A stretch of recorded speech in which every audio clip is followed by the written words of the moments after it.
یہ فتنوں کا دور اتنا بھیانک دور ہے کہ بندے کو پتہ نہیں چل رہا ہے کہ اس کا ایمان کس رخ سے نکالا جا رہا ہے، کس راستے سے اس کے ایمان کو برباد کیا جا رہا ہے۔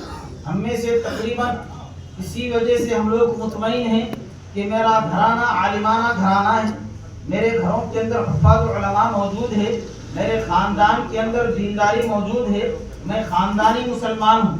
یہ دھوکہ ہمارے لیے اتنا بڑا خطرناک ہے کہ ہمیشہ کبھی بھی ہم یہ نہ سمجھیں کہ ہم خاندانی مسلمان ہیں، چاہے وہ سید رہو، چاہے وہ شیخ رہو، چاہے پٹھان رہو، چاہے بندہ یوں سمجھے کہ میرے گھرانے اور میرے خاندان کے اندر حفاظ علماء موجود ہے، میرے خاندان میں گمراہی اور فتنہ کہاں سے آ سکتا ہے؟ میرے خاندان میں یا میرے ماحول میں فتنہ کہاں سے آ سکتا ہے؟ یہ ہماری اتنی بڑی غلط فہمی ہے۔ یاد رکھنا، صرف کلام اللہ کی تلاوت ہی ہمارے ایمان کے بچانے کا ذریعہ نہیں بنتی، حدیث رسول اللہ کو سننا ہی ہمارے ایمان کے بچاؤ کا ذریعہ نہیں بنتا۔ یاد رکھنا یہ چیز، جس طریقے سے ہم کو تقریباً ان چیزوں کو میں بیان تو نہیں کرتا لیکن سمجھنے کی ضرورت ہے۔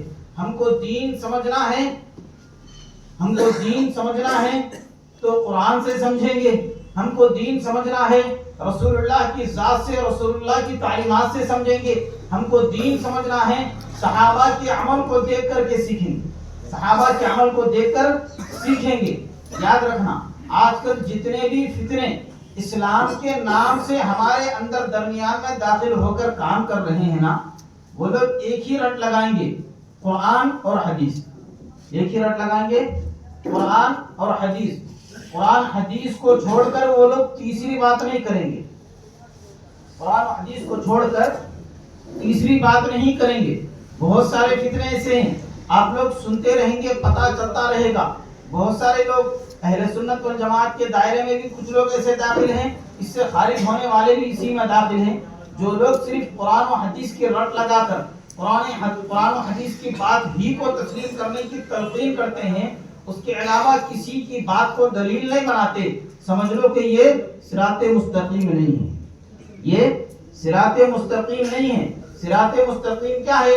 اگر ہماری زندگی اور اسلامی ہسٹری سے اگر صحابہ کو تھوڑی دیر کے لیے الگ رکھ دیں، صحابہ کو تھوڑی دیر کے لیے اگر کہ دین کی بنیاد کو ہی ہم نے برباد کر دیا، دین کی بنیاد کو ہی ہم نے ختم کر دیا، اگر کوئی یہ دعویٰ کرے کہ قرآن کو ماننا ہے، حدیث کو ماننا ہے، کوئی تیسری ذات کو نہیں ماننا، تو ہمیں یہ معلوم ہے، ہم اہل سنت والجماعت کا عقیدہ رکھنے والے ہیں، ہمیں اس بارے میں معلوم ہونا چاہیے کہ ہمارے درمیان میں اب جو کلام پاک موجود ہے، جس کو ہم اللہ کی کتاب سمجھ کر پڑھتے ہیں، یہ اللہ کی کتاب، یہی اللہ کی کتاب، اس کی دلیل ہمارے پاس کیا ہے؟ صحابہ۔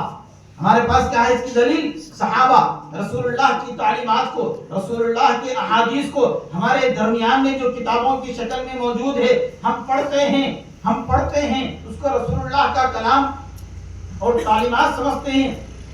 اگر ہم سے کوئی دلیل پوچھ لے کہ یہی حدیث رسول اللہ کی دلیل کیا ہے، ہمارے پاس کیا ہے دلیل؟ ہمارے پاس تو صحابہ ہے، ہمارے پاس صحابہ ہے۔ ہم کو قرآن کو سمجھنا ہے تو ہم حدیث کو سمجھنے والے ہوں گے۔ یاد رکھنا، ہمارا علم ہوگا تو صحابہ کی طرح، ہمارا عمل ہوگا صحابہ کی طرح، ہماری سمجھ ہوگی دین کی صحابہ کی طرح۔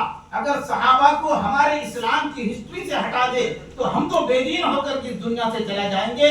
ہمارے نزدیک دین کی کوئی صحیح سمجھ کا راستہ صحابہ کے علاوہ کسی اور ذات میں نظر نہیں آتا۔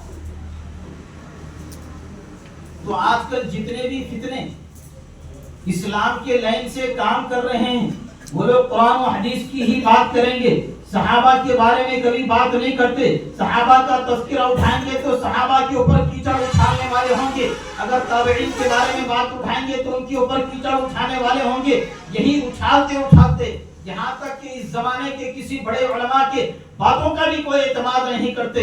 یاد رکھنا، یہ ہمارا قرآن و حدیث کا سلسلہ، اللہ اس کے رسول سے جو نسبت ہے، یہ رسول اللہ سے چلتی ہوئی صحابہ، تابعین، تبع تابعین، بزرگان دین، اولیاء کرام سے ہوتے ہوتے ہماری اس امت کے اکابر علماء کے ذریعے سے یہ دین ہمارے ہاتھوں پہ سونپا گیا، یہ ایمان ہمارے قلوب کے اندر جگایا گیا۔ اگر ہم نے اپنے اسلاف کو بھلا دیا, ہم نے اپنے اکابرین کو بھلا دیا, ان کی تعلیمات کو بھلا دیا, جس طریقے سے انہوں نے قرآن کو سمجھا ہم نے اس سے الگ سمجھنے کی کوشش کی, جس طریقے سے انہوں نے حدیث رسول اللہ کو سمجھا ہم نے اس سے ہٹ کر اس کی تحقیق کرنے کی کوشش کی.